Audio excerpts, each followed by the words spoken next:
আসসালামু আলাইকুম।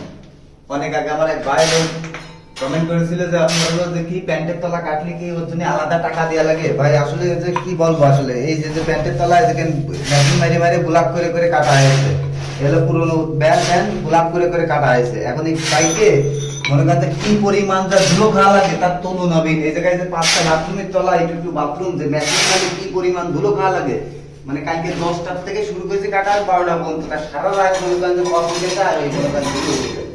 ঘটনা আছে যে প্যান কাটতে গেলে আপনার মনে করেন যে অনেক পরিমাণ ধুলো খাওয়া লাগে, তারপরে প্যান কাটে যে গোলাপ করে ছোট করে করে উড়ানো লাগে, এর কারণে আলাদা কিছু টাকা দেওয়া লাগে। ঠিক আছে, আমার এক ভাই হলো কমেন্ট করেছিল যে প্যান কাটার টাকা আলাদা দেওয়া লাগে কিনা। তা আসলে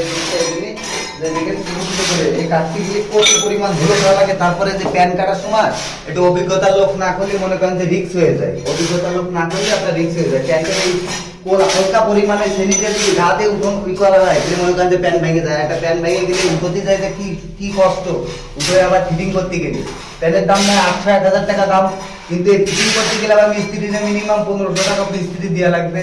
তারপরে মনে করেন আলাদা একটা প্যারা। এই কারণে খুব সাবধানে মনে করেন যে মেশিন মারে একটু সাবধানে করতে হয়, অভিজ্ঞতা লোক দিয়ে, নর্মাল লোক দিয়েও হয় না। এই কারণে প্যান এই কাটলি একটু আলাদাভাবে মিস্ত্রি দিয়ে আমরা একটা প্যান কেটে দিই, প্যান কেটে মনে করেন করে দিই যে 500-600 টাকা করে নিই। 500-600 টাকা একটা প্যান্টের তলা কাটি, 600 টাকা 500 টাকা এরকম একটা অ্যামাউন্ট আমরা নিয়ে থাকি। ঠিক আছে, এই জন্য যে ভাই কমেন্ট করে তার প্রশ্ন উত্তর পাই।